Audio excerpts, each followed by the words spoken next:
자, 오늘은 복음 세 번째 시간으로 계속 연결이 되어서 말씀을 드리고 있습니다.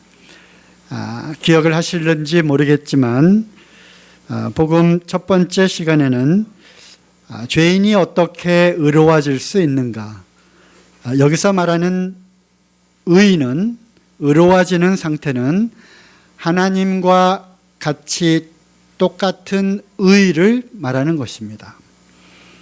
하물며 죄를 한 번도 짓지 않은 우리 주님, 또 죄를 알지도 못하는 우리 주님, 그분과 같이 어떻게 죄인들이 깨끗해지고 100% 완전하게 될 수 있는가? 이것은 사람의 능력과 사람의 행위와 종교와 그 어떤 것으로도 이것은 불가능하다, 이런 말씀을 이렇게 드렸습니다. 그래서 모든 사람들이 죄를 범하였음에 하나님의 영광에 이르지 못하더니, 즉 죄의 담이 가로막혀서 그 어느 누구도 여기를 넘어서 갈 수는 결단코 없다는 것입니다. 아담의 후손, 즉 사람으로서는, 땅에서 태어난 사람으로서는 도저히 이것이 불가능하다는 것입니다. 그 어떠한 종교도, 그 어떠한 도덕적인 그러한 선행도, 또 다른 그 어떠한 자기 고행과 또는 자기의 악함과 죄를 덮으려는 그러한 어떤 선한 의도조차도 결코 하나님처럼 완전하게 의로워질 수 없다는 것입니다. 그래서 무엇이 이것을 가능케 할까? 일평생 죄에 매여 죄의 노예가 되어 있었던 이 사람들에게 스스로 이것을 풀 수 있는, 죄로부터 완전하게 해방시킬 수 있는 방법은 없다. 오직 예수 그리스도, 하나님으로부터 온 독생자 예수 그리스도를 통해서만이 이것이 가능하다, 이런 말씀을 이렇게 드렸습니다. 지옥은 실제로 존재하는 곳이고요. 그리고 누구든지 구원을 받지 못하면, 즉 이와 같이 하나님의 의로움을 입지 못하면 누구든지 지옥 그 불못 가운데로 떨어지게 되는 것입니다. 그래서 어떻게 우리는 지옥을 면할 수 있을까? 또는 죄인이 어떻게 의로워질 수 있을까? 그것은 바로 예수 그리스도를 믿는 자를 하나님은 의롭다 여기시는, 그래서 우리가 로마서 말씀을 계속해서 반복해서 읽으시기를 바랍니다. 로마서를 계속 읽으면 우리가 어떤 상태인가, 우리의 죄의 목록들이 쭉 나옴과 동시에 의인은 없나니 하나도 없음을 알게 되고, 그럼 우리가 어떻게 할고 어떻게 우리가 의로워질 수 있는가?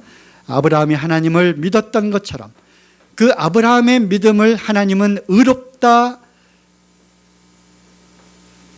여기시고 또 의롭다 이렇게 선언하신, 바로 믿음으로서만 의로워질 수 있는 칭의, 이것을 로마서에 이제 죄인이 의로워질 수 있는 그 방법, 복음을 이렇게 풀어서 전하고 있습니다.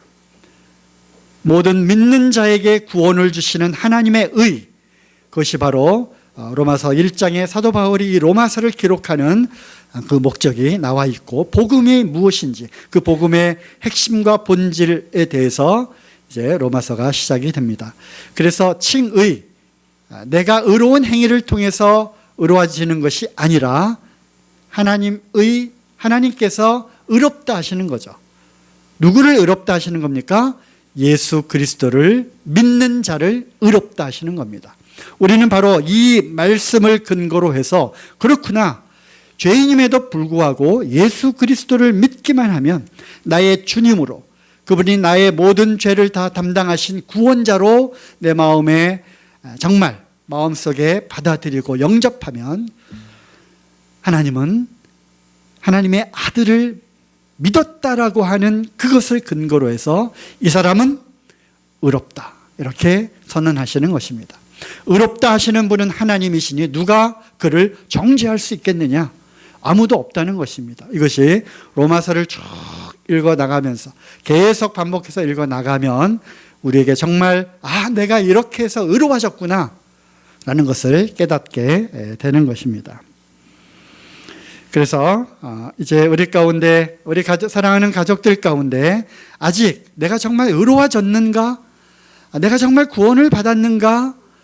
라는 그러한 확실한 확신이 없다면 지금 바로 이 순간, 이 시간, 이 말씀을 들을 때, 구원의 날, 은혜의 때, 이것이 마감되기 전에 하나님으로부터 오는 구원의 밧줄, 그것을 잡으라고 말씀을 드렸습니다. 이 잡는 그 행위가 무엇이라고 했어요? 바로 믿는 것입니다. 그래서 믿음을 통해서 우리가 이것을 잡으면 바로 하나님의 의, 그리스도의 의가 내 것이 되는 것입니다.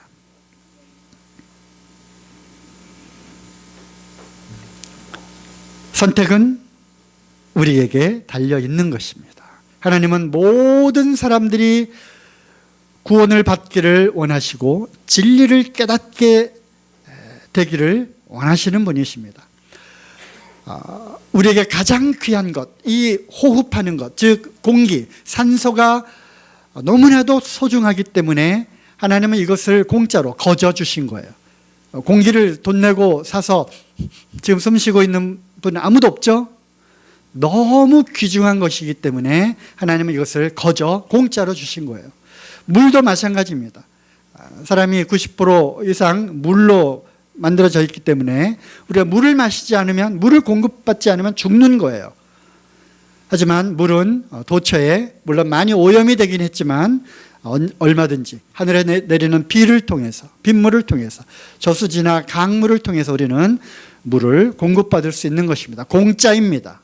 공짜. 그렇죠? 너무 귀한 것이기 때문에. 이 구원도 마찬가지입니다. 공짜입니다. 거저입니다. 모든 사람들에게 다 오픈이 되어 있어요. 오픈이 되어 있어요. 구원을 받으라. 공짜예요. 다만 이것을 내 것으로 받아들이는 자만, 믿는 자만 그것을 내가 소유할 수 있다고 하는 것입니다. 그래서 선택은 자유입니다.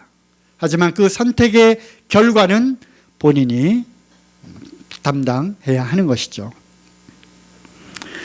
그 다음에 두 번째 시간으로 우리가 받은 구원, 이렇게 해서 받은 구원, 내가 하나님을 믿었고 은혜를 믿음으로 구원을 얻었나니, 그렇습니다. 은혜를 믿음으로 구원을 얻는 것입니다. 나는 구원을 받았습니다. 그런데 우리가 이제 혼돈 가운데 들어갈 수 있는 것은, 그러면 한 번 받은 구원이 내가 살아가면서 또 다시 범죄하고 죄를 짓게 되는, 그걸로 인해서 이 구원이 취소되는가? 그러면 나의 운명은 어떻게 되는가? 이러한 것들에 대해서 혼란스러워하는 분들이 계시다고 하는 것입니다. 그리고 명확한 이 복음의 그 핵심을 우리가 알면 한번 우리에게 임한 그 구원은 완전한 것이고, 하나님 불완전한 분이 아니십니다. 우리에게 완전한 그 구원을 선물로 주셨습니다. 그리고 이 구원은 영원한 것입니다. 하나님이 보증하시는 것이기 때문에 이것은 안전한 것입니다. 무엇이 우리가 받은 이 구원을 완전하게 하고 또 안전하게 하는가? 여러 가지 그 근거가 있지만 제가 생각했던 첫 번째 구원의 근거는 하나님의 말씀이 이것을 보증한다는 것입니다. 그렇죠? 하나님, 우주에서 가장 크신 분, 이 우주의 창조자, 그리고 우주의 주관자, 우주의 재판관, 소위 인간 세상으로 비유하자면 대법관입니다. 대법원에서 꽝꽝꽝 판정을 내린 것입니다. 그러면 그 어느 누구도 반박할 수가 없는 거예요. 하나님이 이것을 선언해 놓으셨어요. 그래서 수많은 하나님의 말씀이 이것을 보증하는 것입니다. 이것이 근거가 되는 거예요. 나의 주장이 아니라 내 생각에 이런 것 같아 라고 하는 것이 아니라 분명하고 확실한, 결코 변개할 수 없는 하나님의 말씀이 그것을 보증하는 것입니다. 어떤 말씀들이에요? 많은 말씀들이 있지만 여기에 몇 가지 말씀을 적어 놓았습니다. 우리에게 모든 죄를 사하셨다. 모든이라고 하는 것은 뭡니까? 하나라도 빠진 것이 있어요? 그러면 모든이 아니죠. 그죠? 모든 죄를 사하셨다고 하십니다. 용서하셨다고 하시는 것입니다. 또 아담 한 사람으로 인해서 죄가 이 세상에 들어온 것처럼, 그래서 모든 사람이 죄인 상태에 있는 것처럼 한 분 예수 그리스도를 통해서 모든 사람이 이제 믿는 자가 구원을 얻게 된다고 하는, 그래서 믿으면 예수 그리스도처럼 의로워진다고 하는 이 하나님의 말씀에 근거를 둔 것입니다. 또 염소와 송아지의 피로 아니하고 오직 자기 피로 영원한 속죄를 이루사 단번에 들어가셨느니라. 여기서 말하는 영원한이라고 하는 단어의 뜻이 뭐예요? 말 그대로 영원하다는 것입니다. 단번에 영원한, 이것은 히브리서의 주제죠. 히브리서의 주제, 단번에 영원한 속죄.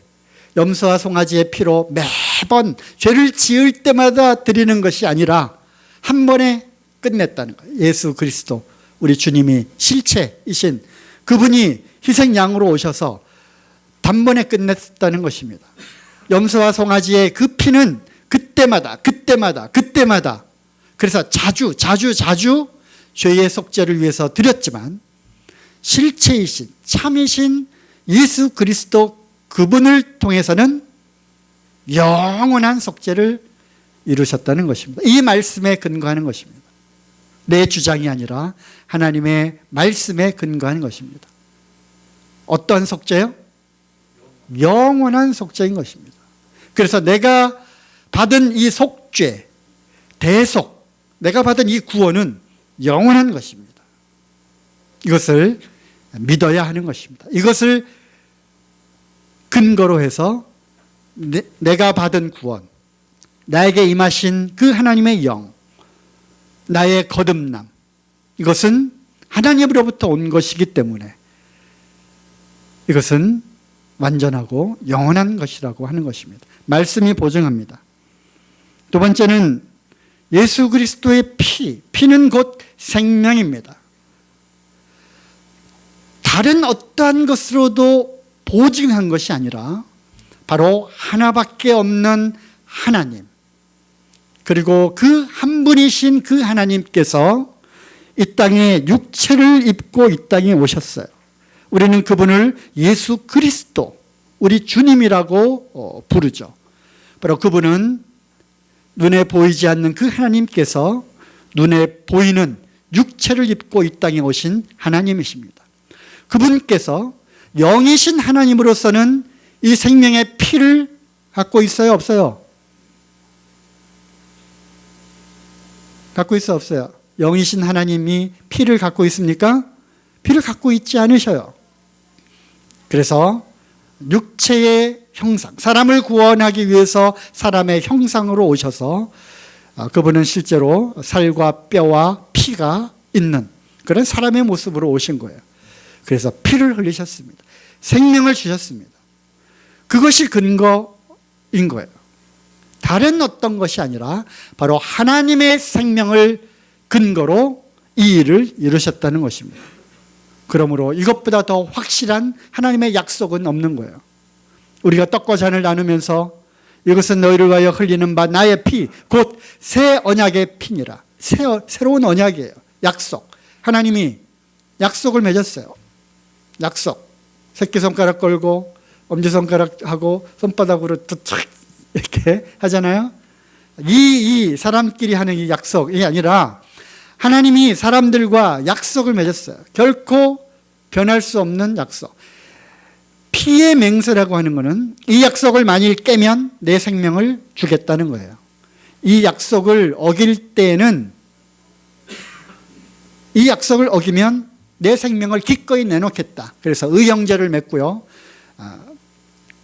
칼로 손을 베어서 피를 흘려서 그것을 서로 나누고 마십니다. 그것이 뭘 의미하는 거예요? 피의 맹세인 거죠. 생명. 이 약속을 어길 때에는 나는 내 목숨을 내놓겠다. 그겁니다. 예수 그리스도께서 자기의 피를 내놓으셨어요. 생명을 내놓으셨어요. 그러므로 이 피를 통해서 맺은 약속은 영원한 것입니다. 결코 바뀔 수 없는 것입니다.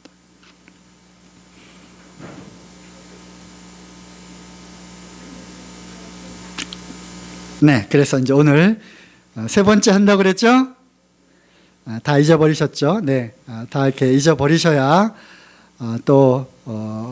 네, 스피커가, 강사가 설 자리가 있는 것입니다.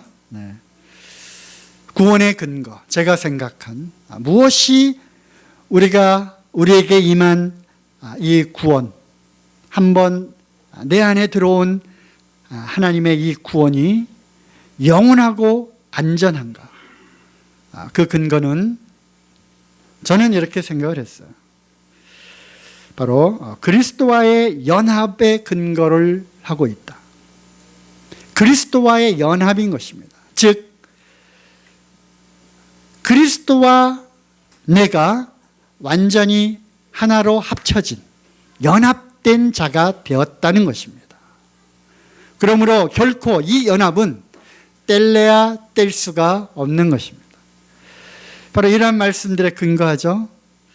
그날에 요한복음 14장 20절 다 기록해 놓으세요. 제가 이제 시간 관계상 이렇게 말씀을 이렇게 적어 놨습니다. 이러한 디지털 시대에 이런 말씀들이 휙휙 지나가면 사실 효과가 적어요.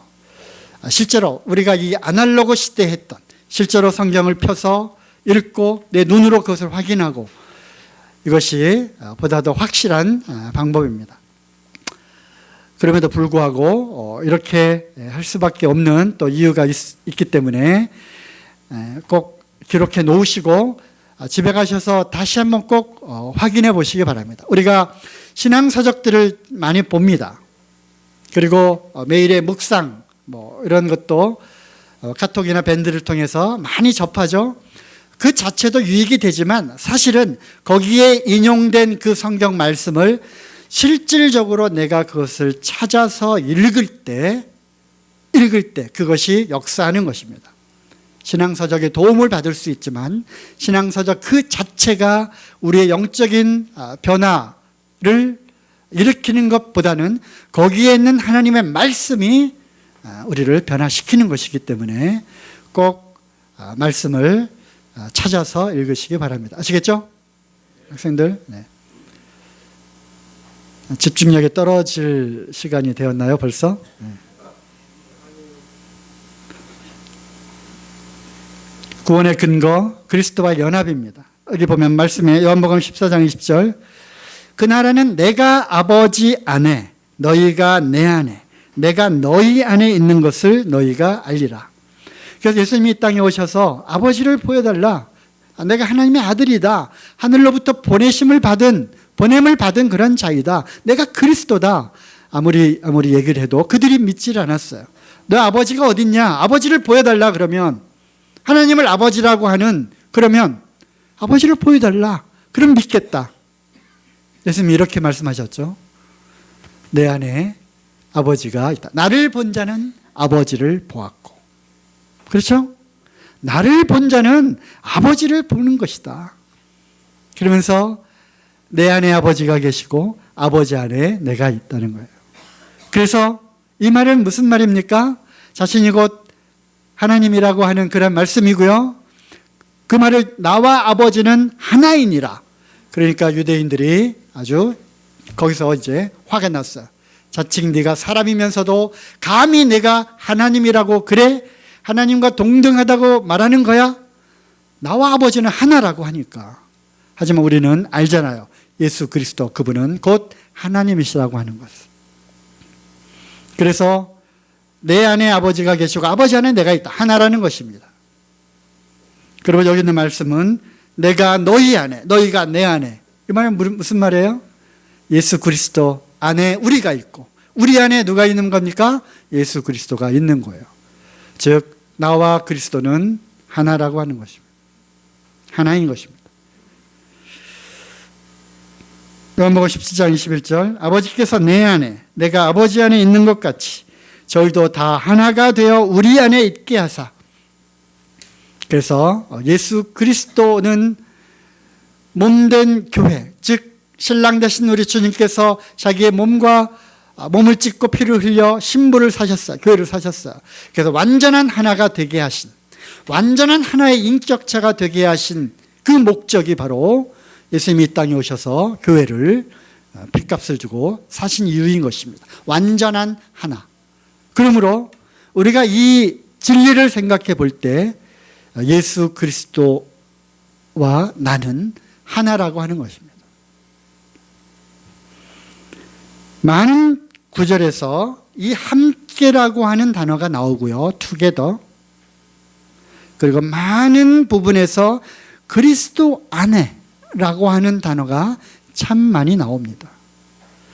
이 말은 결국 그리스도와의 연합을 뜻하는 것입니다. 만일 우리가 그리스도와 함께 죽었으면 또한 그와 함께 살 줄을 믿노니. 로마서 6장이 이렇게 시작이 되죠. 그러면 우리가 은혜에 더하게 하려고 은혜를 더하게 하려고 죄에 거하겠느냐? 그럴 수 없느니라. 그리스도와 함께 죄에 대하여 죽은 너희가 어찌 죄 가운데서 살려. 이렇게 해서 로마서 6장은 그리스도와 함께 연합 놀라운 진리가 있는 거예요. 앞에 1장 2장에는 모두가 다 죄인이다. 3장 4장은 의롭다함을 얻은, 믿음으로 의롭다함을 얻은 칭의. 그리고 이제 계속해서 이제 바로 예수 그리스도와 함께 연합된 자로서 살아가는 그러한 성화의 그러한 단계와 영화의 그러한 우리의 몸이 완전하게 그리스도와 같은 그러한 형상으로 변화되는 영화의 그런 단계를 쭉 설명하고 있어요. 로마서는 정말 중요한 서신서입니다. 그래서 로마서 6장을 읽어보시면서 함께, 연합, 이 단어가 몇 번 나오는지 거기다가 형광펜으로 쫙쫙쫙쫙 거시기 바랍니다. 또 에베소서 2장 5절 6절, 에베소 2장 1절은 이렇게 시작되죠. 죄와 허물로 죽은 너희를 살리셨도다. 이렇게 시작하는 거예요. 죄와 허물로 죽은 너 죄와 허물로 죽지 않았느냐? 그런 너를 하나님이 살리셨다는 거예요. 내가 언제 살아났지? 그러면서 예수 그리스도가 십자가에 죽을 때 너는 함께 죽은 거다. 그분이 3일 후에 부활하실 때, 살아나실 때 너도 살아난 거다. 그게 바로 내가 산 거다는 것입니다. 함께 동일시 여기는 것입니다. 그리고 함께 하늘에 앉힌 바 되었다. 예수님 부활하셔서 이제 하늘 보좌 우편에 앉으셨잖아요. 그죠? 모든 정사와 권세와 이러한 권능을 가신 주님으로 이제 계시는 거예요. 그래서 우리도 그분과 함께 앉힌 바 된 에베소 2장 5절 6절이잖아요. 함께 살리셨고 함께 일으키사 그리스도 예수 안에서 연합입니다. 함께 연합. 함께 하늘에 앉히셨다는 것입니다. 이것도 과거형으로 되어 있어요. 하늘에 앉히셨다. 그래서 우리의 신분은 예수 그리스도와 함께 하늘에 앉힌 바 된 하나님의 자녀, 천국 시민권을 이미 갖게 된 그러한 신분이라고 하는 것입니다. 그러므로 우리는 하나님의 백성인 것이요, 자기의 친백성인 것이요. 이것이 구원의 확신자, 완전하고 안전한 근거가 되는 것입니다. 이미 그리스도와 나는 완전히 하나가 된, 연합된 자가 되었다는 것입니다. 아시겠어요? 이걸 깨달으셔야 되는 거예요.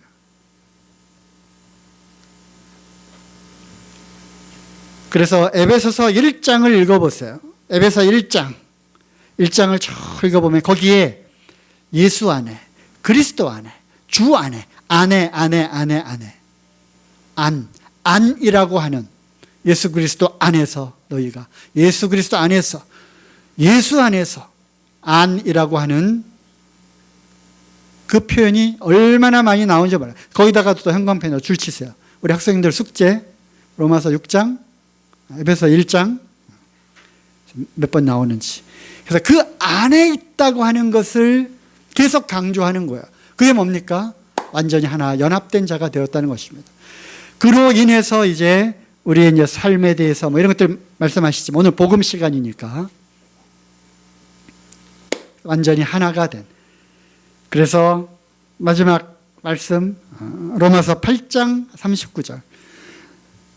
죽음이나 정세나 권세나 그 어떤 눈에 보이는 것과 눈에 보이지 않는 이 세상 그 어떤 피조물일지라도, 다른 아무 피조물일지라도 우리를 우리 주 그리스도 안에 있는, 우리 주 예수 그리스도와 함께 연합되어 있는 그러한 그리스도와 나와의 이 연합된 관계를 그 어떠한 것도 끊을 수 있다 없다? 없다는 것입니다. 이것이 완전한 하나님의 사랑인 거예요. 하나님의 이 완전한 사랑을 우리에게 보여주신 거예요. 우리는 하나님의 이 사랑으로 인하여 그리스도 안에 있는 것입니다. 그러므로 어느 누구도 이것을 끊을 수 있다 없다? 없는 것입니다. 어느 누구도, 죽음까지도. 로마서 8장 39절 읽어보세요. 죽음까지도, 장래 일도, 그러니까 앞으로도 영원히. 그러므로 로마서에는 우리의 구원의 완전함과 확신, 안전함, 영원함, 이것이 예수 그리스도와 함께 연합되고 예수 그리스도 안에 있기 때문에, 또 하나님의 이러한 완전한 사랑 안에 있기 때문에 우리는, 우리의 구원은 완전하게 하나님으로부터 베풀어 놓으신 것이라고 이렇게 말씀하시는 거예요. 그래서 사도 바울이 1장에서 이 복음에는 하나님의 의가 나타나 있다. 이 복음이, 이것이 복음이잖아요. 이 복음에는 하나님의 의가 나타난다. 아, 그렇구나. 그래서 하나님 정말 의로우신 분이시구나 알게 되는 거예요. 그래서 모든 믿는 자에게 미치는 하나님의 의다. 믿으면 이 의로움이 우리에게 임하는 것입니다. 이것을 성령께서 보증하십니다. 성부 하나님께서 이 사랑으로 확증해 보이셨고, 성자 예수 그리스도께서 이 땅에 오셔서 그 일을 행하셨고, 친히 인간의 몸으로, 또 이제 우리에게 약속하신 그 성령님으로 인해서 이것이 확실하다라는 것을 보증하시는 것입니다. 이 삼위의 하나님이 하나로 일하시는 거예요. 성령께서 이것을 보증하십니다. 잘 보세요. 에베소 1장 13절 14절. 그 안에서 너희도 진리의 말씀 곧 너희 구원의 복음을 듣고 그 안에서 또한 믿어 약속의 성령으로 인침을 받았으니, 듣고 믿음으로 인해서 이제 예수 그리스도를 나의 구원자로, 나의 주님으로 영접을 했습니다. 성령의 역사죠. 성령의 역사를 통해서 내 안에 그것이 이루어지는 것입니다. 그리하여 나에게 들어오신 그 예수 그리스도, 그것을 성령께서 인치는 것입니다. 인친다는 건 뭐예요? 영어로 seal이죠, seal. 도장을 새기는 것입니다. 도장. 글씨를 쓰면 지워질 수 있으니까 아예 도장으로 새겼어요. 여기다 새겼어요. 새. 성령께서 우리의 영 안에 들어오셔서 도장을 새겼어요. 뭐라고? 다시 자기 여기 한번 들여다보세요. 뭐라고 새겼지? 저는 이렇게 써 있는데요. 너는 내 것이다. 어떤 분은 나는 그리스도인 맞다. 인을 친 거예요. 성령께서 보증하시는 겁니다. 하나님의 영. 또 우리에게 기름을 부으신 이는 하나님이시. 그래서 우리는 기름 부음 받은 자가 된 거예요. 기름 부음이 우리에게 임한 거예요. 따로 어디 가가지고 기름 부음을 받으라 그렇게 받는 것이 아니라 우리가 듣고 믿으면 성령이 우리 안에 거하시는 거예요. 그리고 한번 우리에게 임하신 그 그리스도의 영은 결단코 우리를 떠나지 않는다는 것입니다. 왜? 인으로 새겼기 때문에. 대제사장의 그 흉패 가운데 12보석에 아주 그 보석을 새기는 그 기술로 거기다가 인을 새겼어요. 판 거죠. 조각칼로. 그것이 그리스도 안에 우리 각자의 각 사람의 이름들이 거기에 기록되어 있는 것입니다. 그리스도 예수 안에 우리가 있고 우리 안에 성령님으로 인해서 그리스도가 우리 안에 거하시는 것입니다. 우리에게 인치시고 보증으로 우리 마음에 뭘 주셨어요? 성령을 우리에게 주셨어요. 그러니까 성령님께서 이것을 보증하시는 것입니다. 곧 이것을 우리에게 이루게 하시고 보증으로 성령을 우리에게 주신 이는 하나님이시라. 성령께서 이것을 보증합니다. 이제 우리 안에 계신 이 성령님으로 말미암아 우리가 이제 하나씩 이 영으로 말미암아 예수 그리스도의 성품을 닮아가는 그러한 변화된 삶으로 살아가는 것입니다. 이것이 바로 우리가 말하는 성화라고 부르는 것이죠. 누구든지 그리스도의 영이 없으면 그리스도인이 아니다. 로마서 8장 9절에서 16절 다시 한번 아날로그.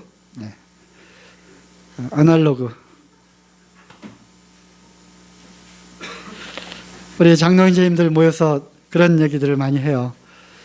스마트폰 시대에 스마트폰으로 성경 앱을 통해서 보는 것, 그게 바로 영적으로 얼마나 효과가 있을까?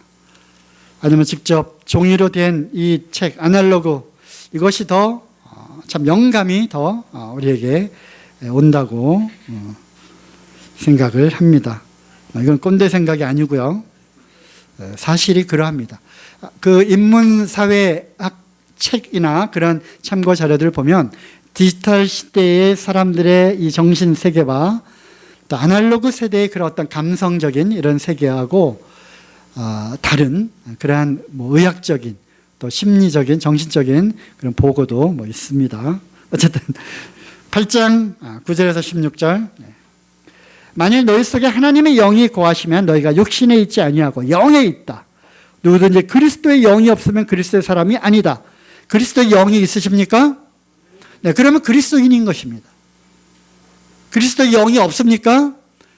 그러면 그리스도인이 아닌 거예요. 분명합니다. 또 그리스도께서 너희 안에 계시면 몸은 죄로 인하여 죽은 것이나 영은 의를 인하여 산 것이다. 이제 몸과 영이 나오죠. 네.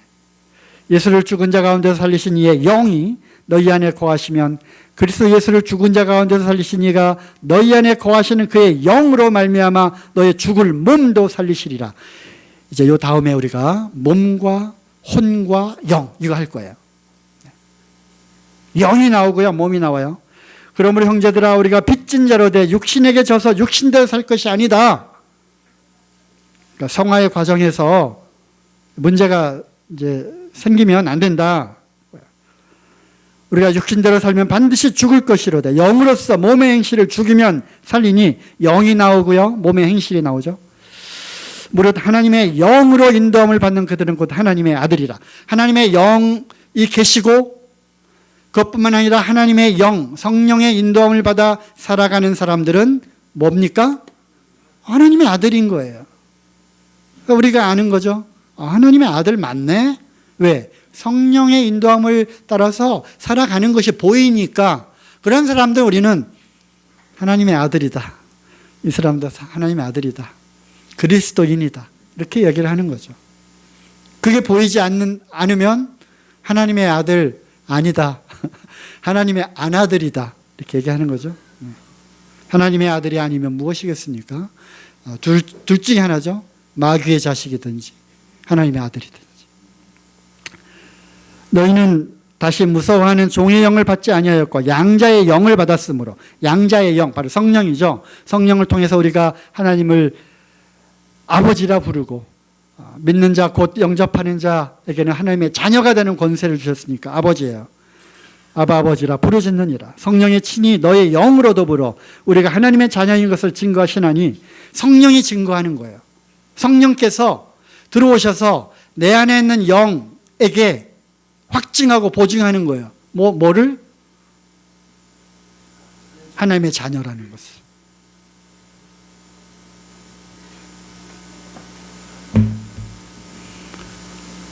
고린도후서 13장인가요?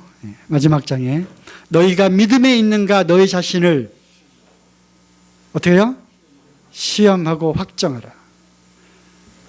누구든지 그 안에 그리스도의 영이 없으면 뭐라고요? 버리운 자니라. 버린 자라고 이렇게 되어 있어요. 이 안에 내 안에 그리스도의 영, 성령이 있는지 확증하라는 겁니다. 그리고 스스로 그것을 안다는 거예요. 그래서 우리가 간증을 하죠. 증거가 있습니까? 구원받은 증거가 있습니까? 물어봐요. 증거요? 그 증거를 묻는 거예요. 그 많은 증거, 말씀과 피와 또 성령, 그리스도의 영, 그리스도의 영이 있음을 보이는 거예요. 그래서 스스로 아는 거예요. 확증할 수 있는 거예요. 내 안에는 분명히 자기 확신이 아니라 내 안에 성령님이 계시다. 알아요. 하나님의 영으로 하나님과 교통하고 소통하고 예배드리고 하나님의 이 영적인 그 감각 이거를 아는 거예요. 성령님이 계시면. 만일 이러한 확신이 없으면, 확증이 없으면 버린 자라고 이렇게 되어 있기 때문에 다시 한번 상담을 하시고 난 정말 구원받았는지 잘 모르겠어요. 비록 침례를 받았다 할지라도 아닐 수도 있어요. 부끄러워하지 마시고 내가 몇 년간 이렇게 내 삶을 돌이켜 보니까 제가 생각해도 저는 아닌 것 같아요. 내가 다시 상담을 받고 그것이 아니라면 다시 침례도 받고 싶어요. 이런 상담을 해야 되는 겁니다. 그렇지 않아요? 인척하다가 정말 아니면 버리운 자라고 하면 얼마나 그날에는 후회해도 소용이 없는 거예요.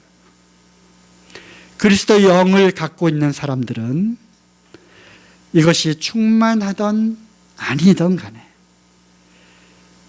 깊이 자기의 양심 가운데 알아요. 나는 참으로 거듭난 그리스도인이고 내 안에는 성령님이 계시다. 아는 거예요.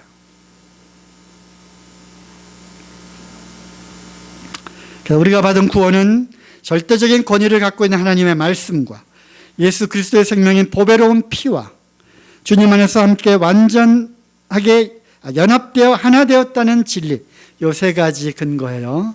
우리의 구원은 완전하고 영원히 안전한 것입니다. 할렐루야.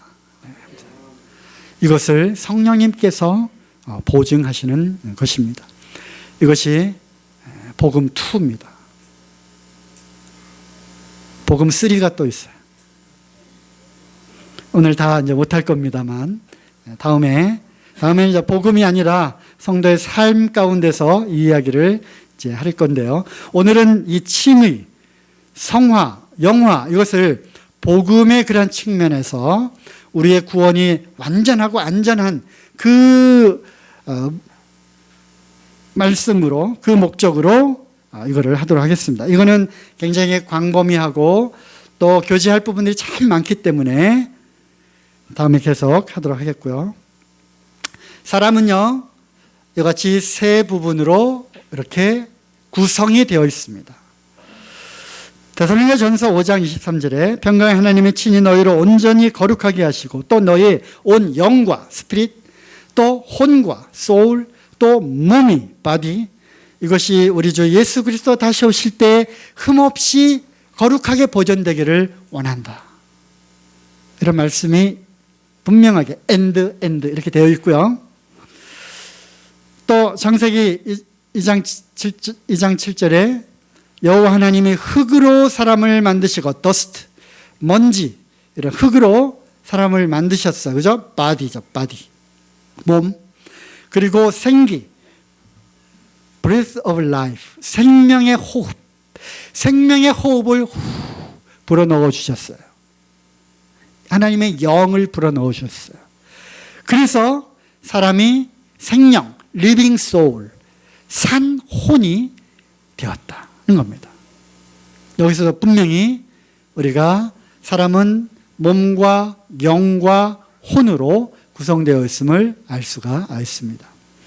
또 히브리서 4장 12절 말씀에도 하나님의 말씀은 살았고 운동력이 있어 좌우의 날선 어떤 검보다 더 예리하여, 이 말씀이 혼과 영과 관절과 골수는 뭘 뜻하는 거겠어요? 바디죠, 그죠? 몸. 이것까지도 찔러 쪼갠다 라고 하는 그런 말씀을 근거로 해서 삼분법으로 이렇게 설명을 합니다. 또는 어떤 분들은 영혼을 합쳐서 영혼과 몸 이렇게 되어 있다라고 하는 분도 계십니다. 우리가 몸은 알겠고요, 영도 알겠는데 도무지 혼이 뭐냐, 이거에 대해서 참 드릴 말씀이 참 많이 있지만 우리가 이런 것들을 이제 설명을 해 나갈 겁니다. 앞으로. 그래서 이제 칭의, 의롭다 하심, 그 다음에 성화.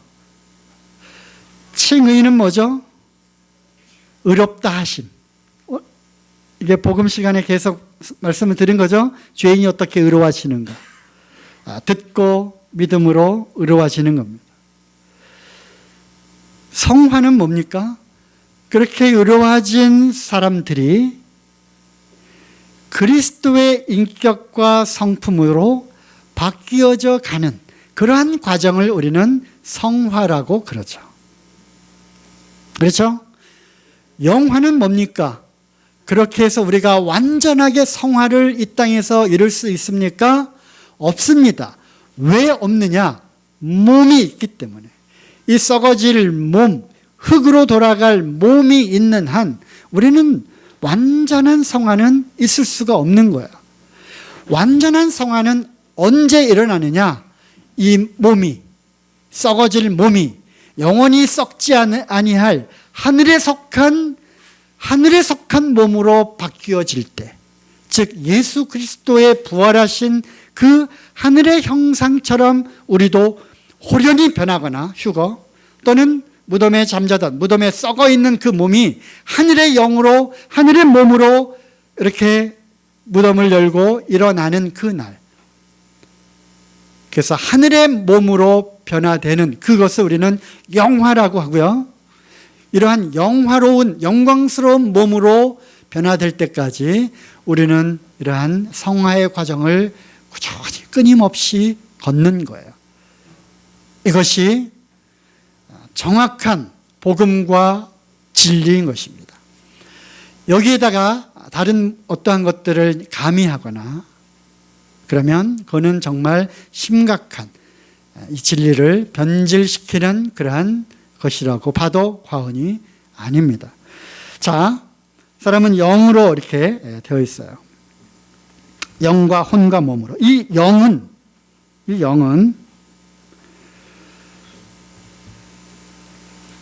하나님께서 생명의 호흡을 불어넣으신, 그래서 우리의 영은, 다시요, 우리의 몸은, 바디는 그릇입니다. 이 그릇 안에 우리는 영혼을 이렇게 담는 거예요. 그러니까 영혼이 없으면, 몸이 깨지면 어떻게 돼요? 우리가 죽는다는 거죠. 영혼이 머물 곳이 없기 때문에 우리는 죽는다 이렇게 표현하는 거죠. 그래서 몸도 굉장히 중요하고 그 몸 안에 무엇이 담겨 있느냐? 하나님의 호흡을 받아서 영이 이제 영의 세계가 있는 거고요. 그걸 통해서 하나님이 살아있는 혼의 형태로 사람을 만드셨다는 것입니다. 그래서 이 혼은 감정, 기쁘고 슬프고 화를 내고 즐거워하고 분노하고 기뻐하는, 행복을 느끼는 이러한 부분을 우리는 감정이라고 그러죠. 또 생각, 무슨 생각?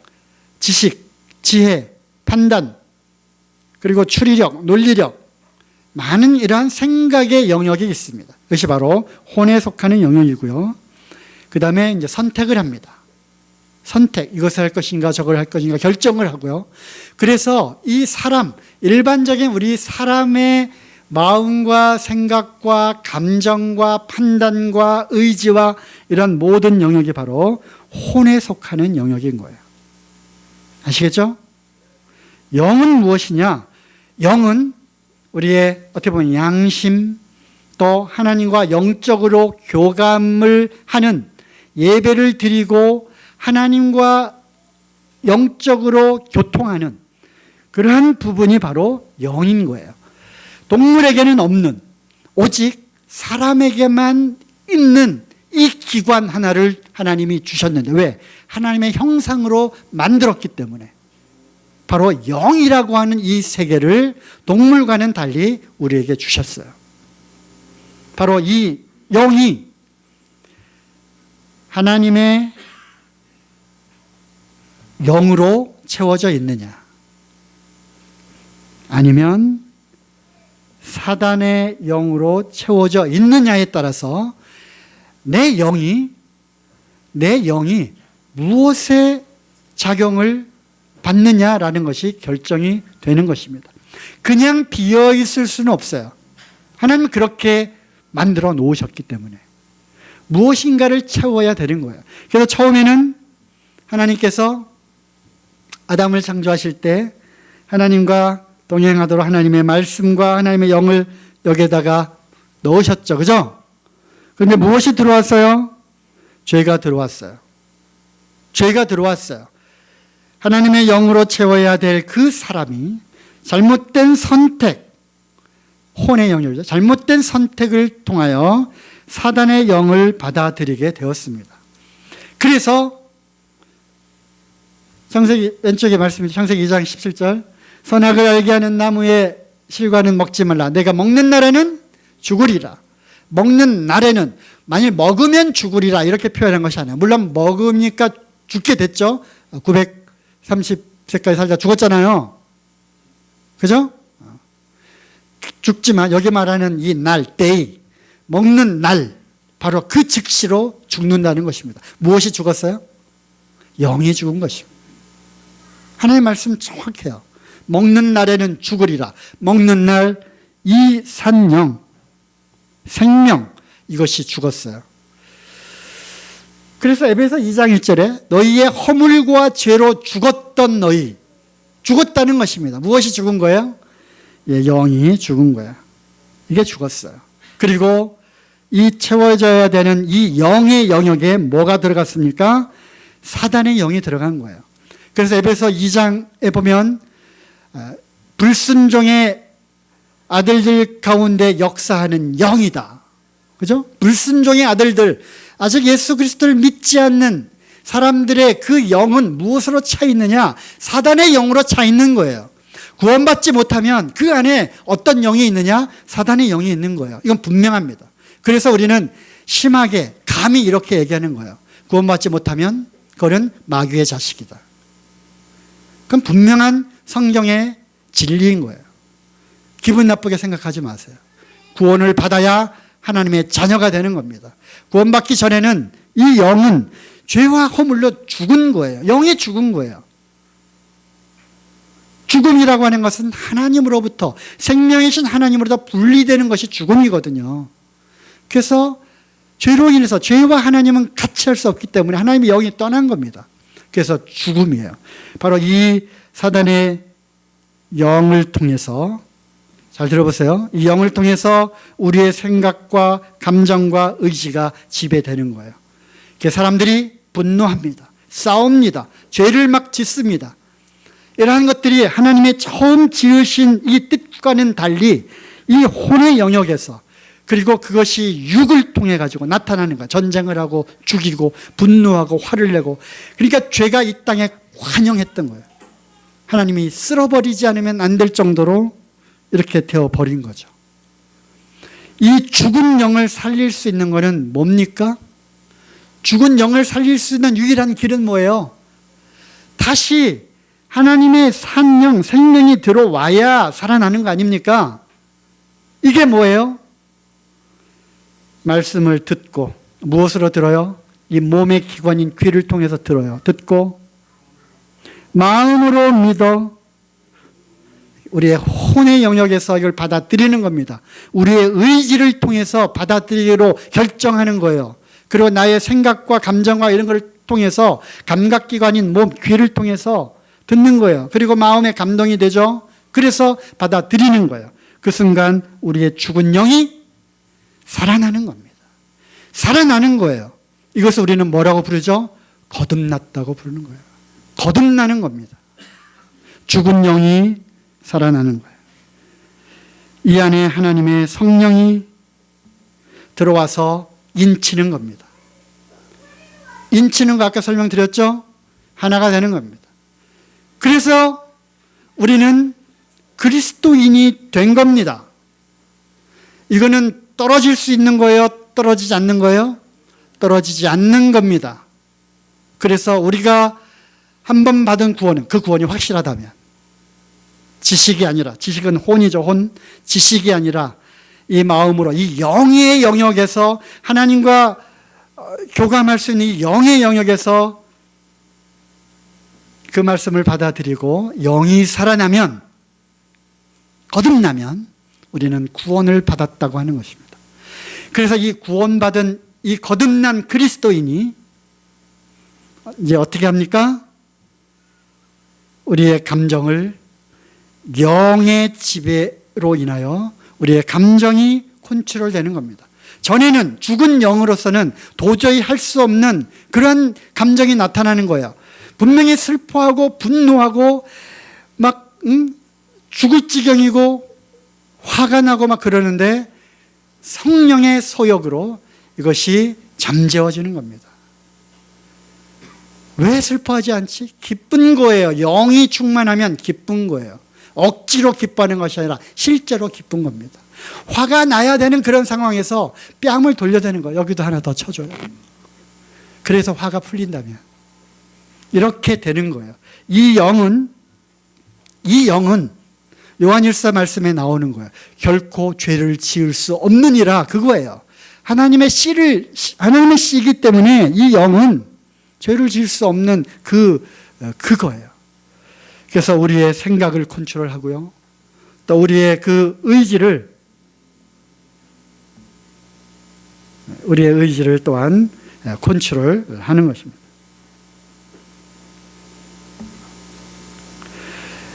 이렇게 바뀌어져 가는 그 과정을 우리는 성화라고 합니다.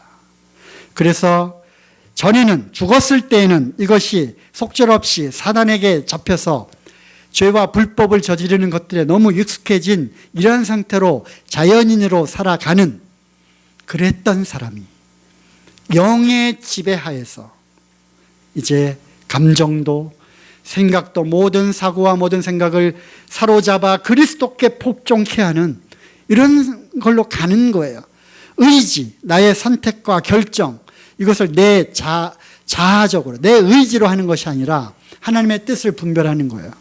하나님 뜻에 내 의지를 굴복시키고 거기에 복종하는 거예요. 그렇게 해나가는 이 삶을 우리는 뭐라고 그럽니까? 성화라고 그러는 거예요. 성화. 그래서 그리스도인의 삶은 성화의 과정이고 단계인 것입니다. 이것이 언제 끝납니까? 우리의 몸이 시간이 다 가서 급한데요. 맨 밑에 보면 그의 영으로 말미암아 너의 죽을 몸도 살리시리라.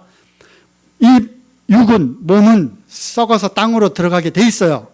그 죽을 그 몸까지도 하나님이 영으로 말미암아 살리신다는 거예요. 어떻게 어떤 모습으로 살려요?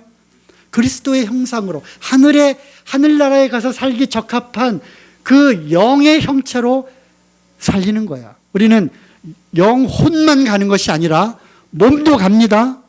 어떤 몸이에요? 하늘에 속한 몸이 따로 있는 거예요. 그래서 우리의 죽을 몸도 살릴 겁니다. 그리고 성령의 처음 익은 열매를 받은 우리까지도 탄식하는 거. 왜 탄식합니까? 이게 길들여지지 않으니까 몸이 변화될 그때까지 완전히 성화되는 그런 영화의 단계까지 못 가니까 탄식하는 거예요. 무엇을 탄식하며 기다립니까? 완전한 영화까지를 기다리는 거예요. 몸의 구속을 기다리는 거예요. 그리고 마지막 우리가 흙에 속한 자의 형상을 입은 것처럼 이제 하늘에 속한 자의 형상을 입게 될 거다. 고린도서 15장 부활장에서 이 부활의 이 영광, 그 소망을 기다리고 있는 거죠. 그래서 이 칭의, 우리가 영이 거듭나는 겁니다. 한 번 받은 이 구원은 이미 의로운 자가 되었기 때문에 떨어질 수 없는 거예요. 그 다음에 성화, 그리스도의 인격과 성품을 닮아가는, 이제는 옛 것을 버리고 육체의 서욕과 영의 서욕이 싸우는 이 전쟁터에서 영이 충만하면 능히 이깁니다. 하지만 이것이 이제 쪼그라들면 영을 계속해서 충만하게 유지하지 못하면 어쩔 수 없어요. 다시 옛 습성으로 돌아가는 겁니다. 거기에 익숙해져 있기 때문에. 그래서 이 싸움터 성화의 과정을 거치고요, 우리 몸이 이제 호련히 변화되는 그날까지 우리가 기다리게 되는데, 그때까지 구원받은 우리의 이 의로워진 이 영은 다시 잊어버리지 않는다? 잊어버리지 않는다. 그래서 한 번 받은 구원은 완전하고 영원한 것입니다. 어떤 사람은 이걸 이렇게 얘기하죠. 우리가 구원을 받았고 구원을 이루어가는 것이고 성화, 그리고 이제 우리 몸이 변화해서 하늘나라 갈 때 우리는 그 구원을 완성한다는 거예요. 구원을 완전하게 이루게 될 날이 올 것이다. 그래서 구원에 대한 시제도 과거, 현재, 미래 이렇게 구분하는 것이죠. 네, 이것과 관련해서 또 조금 이상한 이제 얘기들이 있는 것은 다음에 이제 하도록 하겠습니다. 나는 영이 행태 있고 아직 너는 혼의 상태에 있고 아직도 성막들에 있느냐, 성소에 있느냐, 나는 지성소 안에 들어갔는데 넌 도대체 뭐냐, 이런 것들은 다 잘못된 그러한 교리에서 나온 것임을 아셔야 할 것입니다. 우리 복음의 관점에서 설명을 드렸습니다.